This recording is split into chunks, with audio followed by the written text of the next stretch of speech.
Fala galera, beleza? Sejam bem-vindos ao Sextou com Chaves, beleza galera?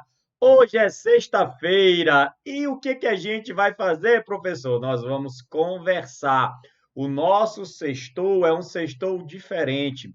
Hoje eu vou bater um papo com vocês em relação a transplante cardíaco, beleza?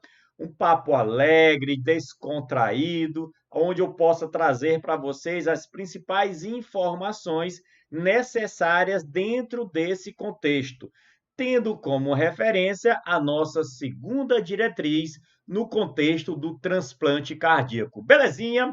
Então, você que está aí nos assistindo, galera, olha só, deixa um likezinho básico. O like é importante demais para o crescimento do canal. Deixe seus comentários, interaja conosco. É muito importante esse feedback de vocês, beleza? Avisa geral aí, galera. Avisa geral que nós temos o nosso YouTube aqui, galera. Isso mesmo, YouTube Saúde Cursos Online. Para você que não tem tempo de estudar, meu velho, vem para cá. Aqui não tem lero-lero, vem cá que eu também quero. Aqui é trabalho, meu filho. Beleza? Olha só.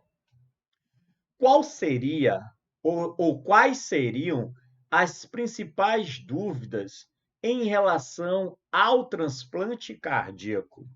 Primeira coisa que vem à mente. Do ponto de vista cronológico, quando é que eu tive esse primeiro transplante cardíaco? Será se ele aconteceu nos Estados Unidos? Será se ele aconteceu no Brasil? Será se o primeiro transplante cardíaco está aqui na América, está na Europa, está no continente africano? Onde isso aconteceu? Outra coisa importante. E no Brasil? Qual é o marco? Quando é que eu começo a falar em transplante cardíaco? E detalhe, será se o transplante cardíaco é considerado um tratamento adequado para que tipo de situação? Então, você vai ligar transplante cardíaco com insuficiência cardíaca. Mas você tem que lembrar que a insuficiência cardíaca ela tem 4 classes. Será qual classe está ali o paciente que precisa ser transplantado ou todo paciente com problema cardíaco tem indicação de transplante cardíaco? Outra coisa, outro questionamento que você deve estar se perguntando é o seguinte: mesmo com um tratamento, mesmo eu tendo insuficiência cardíaca, será se existe contraindicações absolutas? Será se existe contraindicações relativas no contexto do transplante cardíaco? Então, o nosso papo, ele é esse papo interessante, esse papo cabeça, esse papo na metodologia do Saúde Cursos, que é o papo papum. O que é a metodologia papum? Aqui a gente não fosforila, a gente chega e pum e pronto, meu irmão. Papum, pronto. Você já sabe o que é. Você tá sorrindo, professor, tá louco? Tô louco, não. Professor, já é sexta-feira, eu quero tomar cerveja. Não. Tu vai estudar aqui conosco. Professor, eu quero ir pra balada. Não. Tu vai estudar aqui conosco. E se eu for, tu não vai passar no teu concurso. É pira de cachorro em quem for para balada, beleza, galera? Porque você precisa estar focado. Coloque na sua mente que você precisa para você. Quais são assim os teus sonhos? Para onde tu quer viajar? Tu quer ter um carro? Quer ter uma casa? O que tu deseja? Por que tu estuda? Tu tem que ter isso em mente, galera. Belezinha? E focar na tua caminhada. Foca na caminhada, que com certeza, quando chegar lá no ponto final, que é a sua aprovação, que é você tranquilo, dando tapa na pobreza, você vai lembrar das palavras aqui do professor Elton Chaves no Saúde Cursos Online. Beleza, galera? Então, vem para a tela da verdade comigo? Vem para a tela da verdade. Galera, olha só, aqui na tela da verdade, eu apresento para vocês o nosso sextou, né, galera? O nosso sextou no contexto aqui bonitinho do concurso público, das provas de residência, no nosso Saúde Cursos. Beleza? Tranquilidade total. Como dito para vocês, eu sou o professor Elton Chaves, o seu professor do Tapa na Pobreza. Quer passar? Quer passar? O Elton vai te ensinar. O Elton Chaves, Chaves, Chaves, é o professor mais divertido, pode crer. O Elton Chaves, Chaves, Chaves, dá uma aula muito fácil de entender. Isso. Elton Chaves, o inimigo do ritmo. Vamos lá, galera. Não sorri, a coisa é séria. Então, hoje a gente vai bater um papo em relação ao transplante cardíaco. Aqui está o nosso Instagram. Você pode nos seguir e inscreva-se no YouTube aqui do Saúde Curso Online. É importante demais para o nosso crescimento. Valeu? Quero ver bombando aí, galera. Bombando geral. Belezinha? Então vamos começar aqui. Galera, olha só. Será se o transplante cardíaco ele é considerado um tratamento adequado? O que a diretriz fala?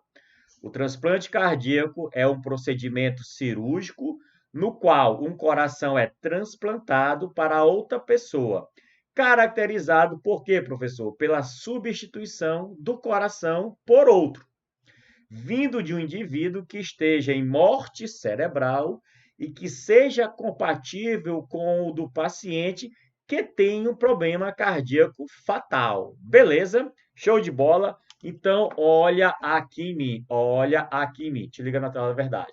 Então, transplante cardíaco, eu vou tirar o coração de um paciente doador e vou colocar esse coração no paciente receptor. É óbvio que o paciente receptor é aquele que está necessitando desse coração. Belezinha, deu para captar, deu para colar, deu para guardar, copiou, colou, bombou, te liga na parada, te liga no movimento para você interagir conosco aqui. Beleza? Show de bola? Volta para a tela da verdade, volta para a tela da verdade. Belezinha? Então vamos lá. O transplante cardíaco é atualmente, olha que informação importante, é atualmente a abordagem cirúrgica definitiva ou definida como padrão ouro, galera. Para quem? Para o tratamento do paciente com insuficiência cardíaca refratária. Situação na qual o paciente apresenta grande limitação funcional e elevada mortalidade. Olha que informação importante. Olha aqui nos meus olhos.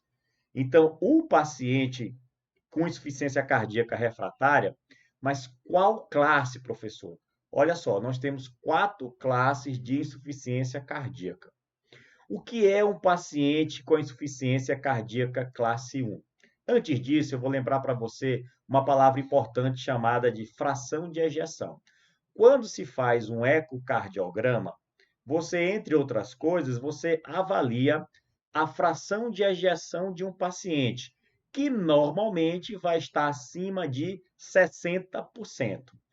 O paciente que precisa ser transplantado, normalmente ele tem uma fração de ejeção ali em torno de 15 a 20%. É um coração que ele apresenta hipocinesia. O que é isso? Ele bate lentamente, belezinha? E o paciente apresenta vários sinais e sintomas que eu vou mostrando para vocês aqui no decorrer do bate-papo. Então, se o paciente tem insuficiência cardíaca, não esqueça, classe 3 ou classe 4, refratária, ele é um paciente com indicação de transplante cardíaco. Lembrando que o transplante cardíaco é o padrão ouro para o tratamento desses pacientes que não respondem mais à terapêutica medicamentosa. Beleza? Então vamos entender isso aqui. Eu tenho 4 classes de insuficiência cardíaca. Quem é a classe 1, professor? É o paciente assintomático.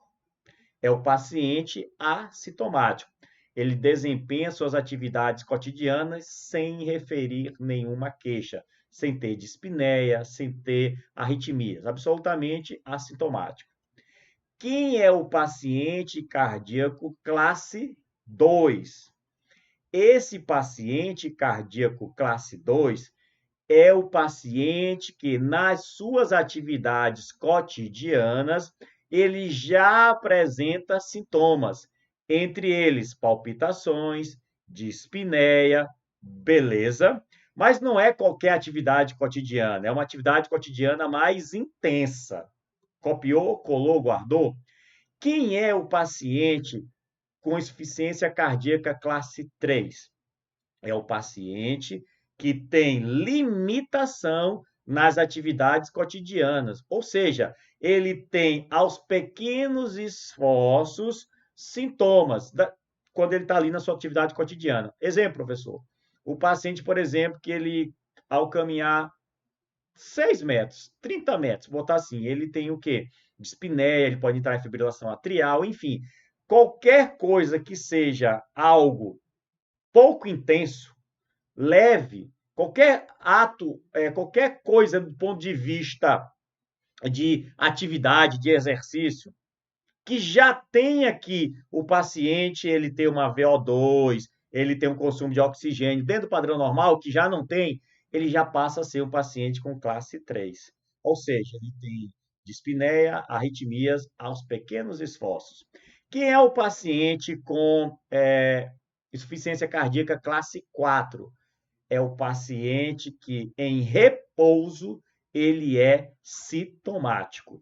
Esse paciente com insuficiência cardíaca classe 4 normalmente está internado no leito de uma UTI, aguardando o transplante cardíaco e em uso de uma droga inotrópica chamada dobutamina.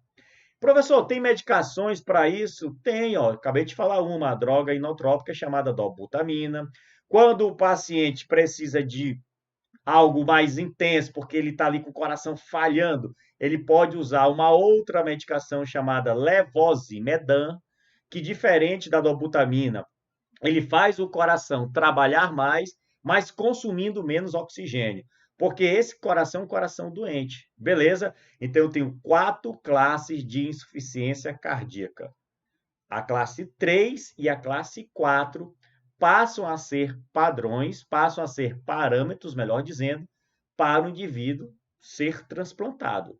Mas, professor, pelo amor de Deus, estou assistindo tua aula aqui, eu levantei, fui no banheiro, voltei, eu estou, dispineico, eu tenho insuficiência cardíaca? Não sei. De repente você tem sobrepeso, de repente você está obeso, de repente você levou um susto, você está com fome. Eu não posso, de forma nenhuma, chegar para alguém e já falar assim, ó, tu tem insuficiência cardíaca classe 1, classe 2, classe 3, classe 4, classe 4.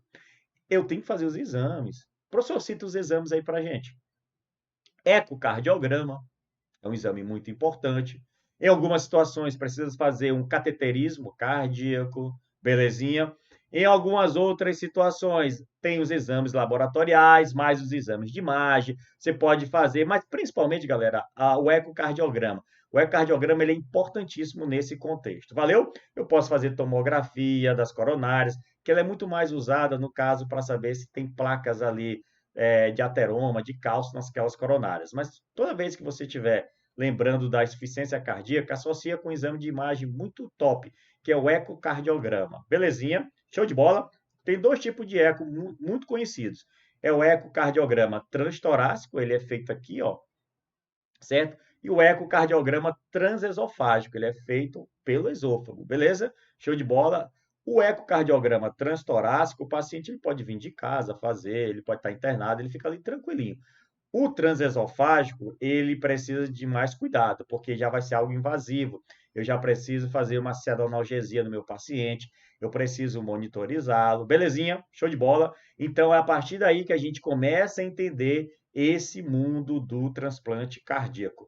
Lembrando para vocês que o transplante cardíaco, ele não cura o paciente, certo? Em média, se esse paciente se tratar, ele tem uma sobrevida ali de 10, 12 anos, beleza? Isso se ele levar em consideração todas as orientações que lhes forem ditas, belezinha? Se ele tiver uma terapia medicamentosa correta, se ele tiver uma terapia não medicamentosa correta, se for um paciente realmente que segue as regras, porque senão ele pode, em pouco tempo, piorar e evoluir ao óbito. Valeu? Então, transplante cardíaco ele não cura, galera. Imagina, é como se tu tivesse um carro com amortecedor, esse amortecedor está batendo. Você precisa trocar o amortecedor, mas aquele amortecedor novo ele é colocado em um local que já tem um dano. Belezinha? Show de bola? Copiou, colou, guardou, volta para a tela da verdade, volta para a tela da verdade.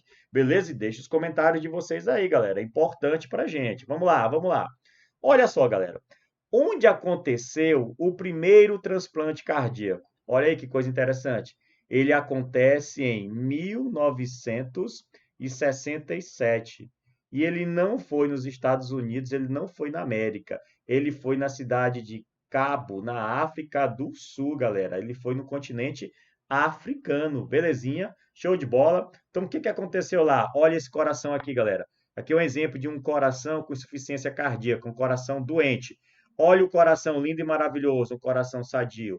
Então, eu vou pegar esse coração sadio e vou colocar no lugar desse coração doente. Beleza? Show de bola? Vem aqui conosco. No Brasil, galera, no Brasil, o primeiro transplante acontece em 1968, belezinha, no Hospital das Clínicas, na cidade de São Paulo. Valeu, beleza? Então, o ponto de vista cronológico é isso aqui. Show de bola? Olha só, 1967 na África do Sul, 1968 no Brasil. Beleza? Então, vamos aqui, vamos aqui. Agora, olha só. Quem são esses pacientes que têm indicação para o transplante cardíaco? A gente já comentou, né? O tratamento de escolha para insuficiência cardíaca refratária é o transplante cardíaco, beleza? Vamos lá. O TX cardíaco é reconhecido como o melhor tratamento para insuficiência cardíaca. Porém, não é todo paciente que vai transplantar. Pacientes portadores de insuficiência cardíaca avançada, olha aí, classe funcional 3 e 4, com sintomas graves, sem alternativa de tratamento clínico e com pior prognóstico, tem indicação para o transplante cardíaco. Beleza? Show de bola. Então, olha só, olha aqui em mim. Também não é todo paciente com classe 3 e 4 que já vai ser transplantado. Não é assim, veja que tem critérios. Galera, medicações que eles usam muito. Quando te depara com um paciente com insuficiência cardíaca, normalmente é um paciente que tem turgência das veias jugulares. É um paciente que ele tem edema de membros inferiores, ele tem ascite, ele pode ter hepatomegalia por conta, em consequência da insuficiência cardíaca. É um paciente que ele tem histórias recorrentes de edema agudo de pulmão. É um paciente que, quando você faz a ausculta, ele tem estertores pulmonares. É um paciente que, quando você faz a ausculta cardíaca, ele tem as bulhas cardíacas hipofonéticas abafadas, né, galera? Então, esse paciente é um paciente que pode estar aqui no contexto do transplante, mas ele tem que estar numa situação muito instável no ponto de vista que é a única chance que ele tem. Por exemplo, vou te dar uma dica, uma ideia aqui da experiência que a gente tem nesse mundo em relação à questão da terapia cardiovascular. No nosso hospital universitário, sou servidor do hospital universitário Presidente Dutra, aqui em São Luís do Maranhão, no HUFMA. No HUFMA, o nosso primeiro contato com a ECMO, com a circulação extracorpórea, foi em 2010. Beleza? E de lá para cá, a gente já teve vários pacientes.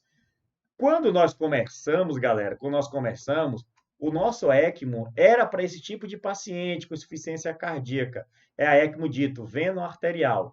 Ficou muito conhecido agora, no período ali da questão da pandemia, a ECMO veno-venosa, que é aquela substituição temporária, né, galera? Daquele pulmão, que o pessoal falava em pulmão artificial, mas é uma terapia, uma terapia circulatória para dar um descanso no pulmão.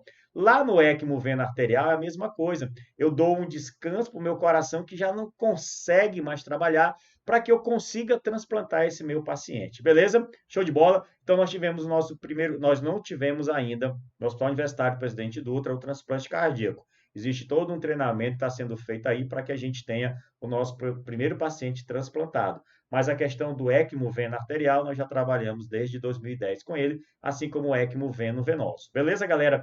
Então, tivemos um paciente faz pouco tempo que ele era um paciente com insuficiência cardíaca por conta da doença de Chagas. Ele adquiriu doença de Chagas em 2009 e mesmo fazendo acompanhamento, ele entrou em insuficiência cardíaca classe 4, refratária ao tratamento. Chegou ao ponto dele precisar do ECMO.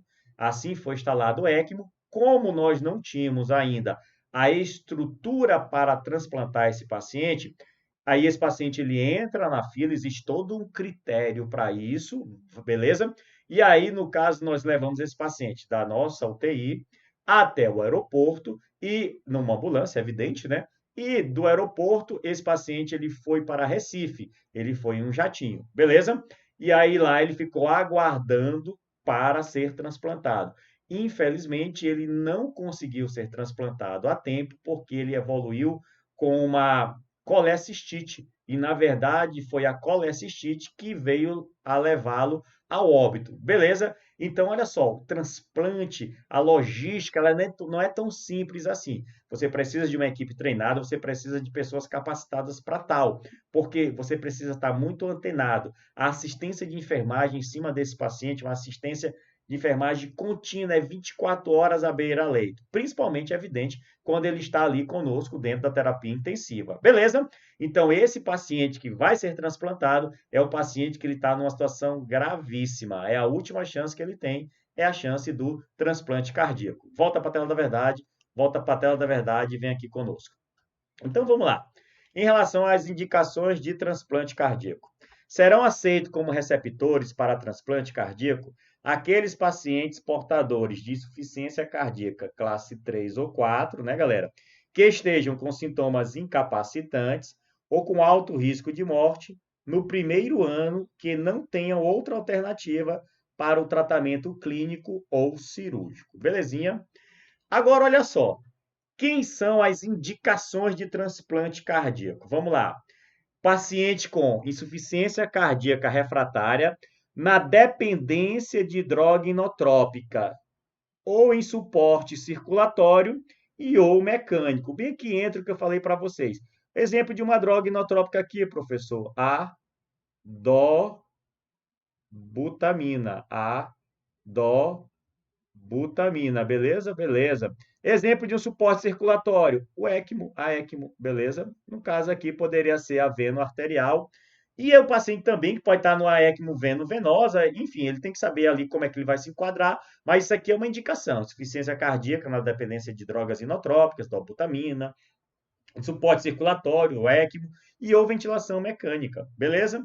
Outra indicação, o paciente com uma VO2 de pico menor ou igual a 10 ml por quilo minuto.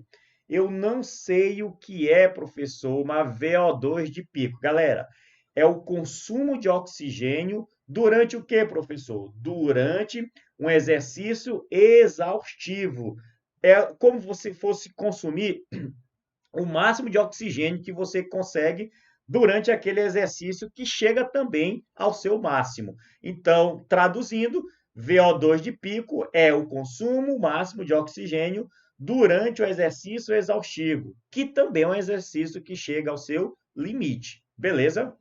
Pacientes também, galera, com doença isquêmica, com angina refratária, sem possibilidade de revascularização. Professor, eu não sei o que é isso aqui. Eu quero que você me explique melhor. O que é essa angina refratária? O que é essa sem possibilidade de revascularização? Olha nos meus olhos. Você já deve ter ouvido falar assim. Ah, o paciente fez ponte de safena. O paciente fez uma cirurgia cardíaca. Galera, a ponte de safena é um nome que se utiliza aí no dia a dia, mas o nome, galera, é revascularização do miocárdio. É você pegar uma veia safena, geralmente a veia safena, e aí você vai fazer um desvio no local que está obstruído lá nas coronárias.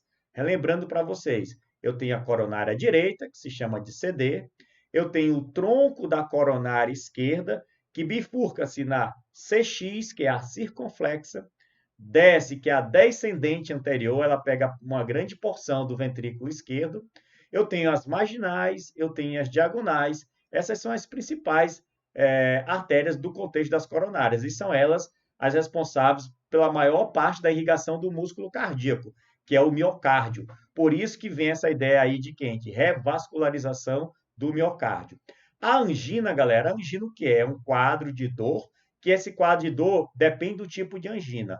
Eu tenho uma angina estável, eu tenho uma angina instável, eu tenho uma angina variante. O que é uma angina estável? É aquela que o paciente, ao sentir a dor isquêmica, que é aquela dor em aperto, ela acessa ao repouso e ao uso de nitratos, na maioria das vezes. O que é uma angina instável? Ela não cessa ao repouso e nem tampouco ao nitrato. O que é uma angina refratária? Ela é muito comum naqueles pacientes que fazem uso de entorpecentes, entre eles a cocaína e o crack.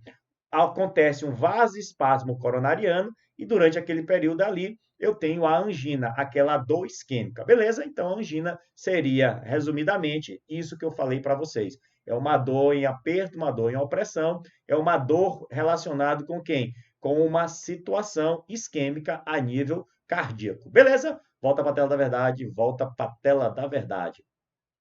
Outra indicação de transplante cardíaco, galera, é os pacientes com arritmia ventricular refratária e os pacientes com já forme dito com classe funcional 3 e 4 persistente. Tudo que eu estou falando para vocês, eu estou utilizando como referência a segunda diretriz brasileira de transplante cardíaco. Beleza? Agora, professor, tem mais? Tem. Olha só, paciente que faz um teste de caminhada de 6 minutos, certo? O paciente com teste de caminhada dos 6 minutos menor do que 300 metros. Isso aqui o pessoal da fisioterapia trabalha muito com isso aqui, né, galera? Você vê muito dentro do hospital. Faz o teste de caminhada, ó, menos de 300 metros, beleza? Ele já, teoricamente, fadiga. O paciente em uso de BBB, galera, é beta-bloqueador, com VO2 de pico menor ou igual a 12 ml quilo minuto. Professor, me dê exemplo de um beta-bloqueador. O propanolol, o timolol, o atenolol são exemplos de medicações do tipo beta-bloqueadores. Beleza?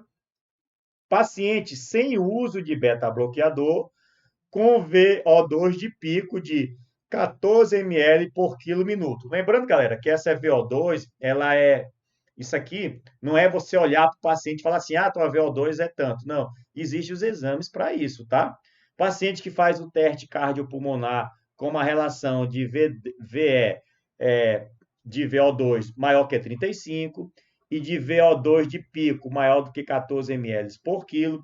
Professor, o que seria aí essa parada aí dessa relação desse VE barra VO2? Nada mais é do que um equivalente respiratório de oxigênio. Belezinha? Paciente com presença de disfunção sistólica isolada, certo? Pacientes com classe funcional 3 e 4, sem otimização terapêutica. Esses pacientes aqui, eles são pacientes que entram nos critérios para serem o quê? Para serem transplantados, beleza? Agora, será que mesmo assim todos eles serão transplantados? Aí nós vamos entrar nas situações ditas contraindicações absolutas e contraindicações ditas relativas. Quais são as contraindicações absolutas segundo a segunda diretriz? Paciente com resistência vascular fixa, menos a prova, né, galera? Farmacológica, belezinha? Paciente com doença cerebrovascular periférica grave, paciente com insuficiência hepática irreversível, beleza? O paciente que, porventura, ele está na fila, ele está até mesmo em ECMO, galera. E se o fígado dele for para o espaço, como a gente fala, se ele entrar em insuficiência hepática irreversível, ele sai da fila do transplante. Paciente com doença pulmonar grave, paciente com incompatibilidade de ABO, né? Na prova cruzada, prospectiva entre receptor e doador. Todos esses pacientes aqui, ó, são pacientes que são contraindicações absolutas para serem transplantados. Pacientes com doenças psiquiátricas graves, dependência química e não aderência às recomendações da equipe. Também são pacientes que eles saem da fila do transplante. Olha, galera, aqui é importante, deixa eu falar aqui com vocês, olhando nos olhos de vocês, porque é o seguinte, o paciente que faz uso de cocaína durante muitos anos, faz uso de crack durante muitos anos, de dessas drogas ilícitas, mas principalmente cocaína e crack, ele pode desenvolver insuficiência cardíaca ao ponto dele entrar na fila do transplante. Porém, pelo fato, pela história de ser dependente químico e não aderir ao tratamento, ele não pode ser transplantado. Ele entra no critério de contraindicação absoluta. É muito importante vocês guardarem essas informações. Olha só, eu quero que vocês print essa tela, marquem o meu Instagram, beleza? Tá bem no início, professor.elton Chaves, marca o meu Instagram, divulga geral, galera, beleza? Vou precisar de vocês para divulgar o nosso canal, estou pedindo aqui humildemente para todos vocês, para que a gente cresça ainda mais e possa produzir ainda mais para vocês conteúdo. Valeu? Belezinha? Então guarda essas informações, são importantíssimas para vocês. E vão colocando aí, vão deixando aí as sugestões, se vocês gostaram da aula, se não gostaram, se a aula está bacana, se não está bacana, se está muito rápida, se está devagar, enfim, são vocês que mandam. O professor é meio acelerado, eu sou meio acelerado, então, professor, respira, relaxa e vambora, meu filho, minha filha. Olha só, existe contraindicações relativas? Existe. Quais são elas, professor?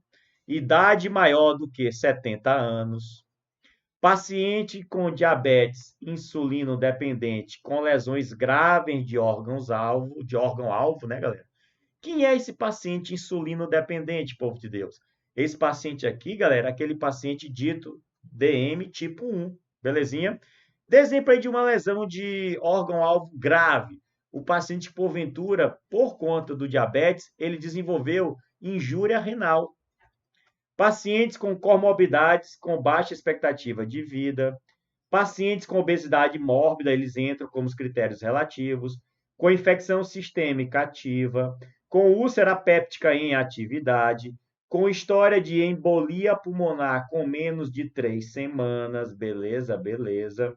Pacientes com neoplasia com liberação do oncologista, pacientes com diabetes mellitus de difícil controle, pacientes com insuficiência renal com clearance abaixo de 30 ml por minuto, pacientes com história de hepatite B ou C, aqui é muito importante, paciente com síndrome da imunodeficiência adquirida, ou HIV, eles entram com contraindicações relativas. E paciente com painel linfocitário maior do que 10%. Outra situação importante para vocês printarem, colocar aí nas redes sociais. É importante que todos saibam dessas orientações, galera. Belezinha? Show de bola. E para você que vai fazer prova de residência, isso não cai não, isso despenca. Para você que vai fazer concurso na área da cardiologia, isso despenca geral. Beleza, galera?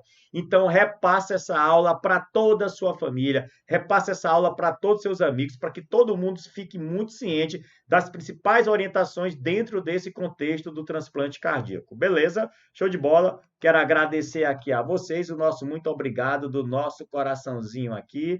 Saúde é o que interessa e o resto não tem pressa.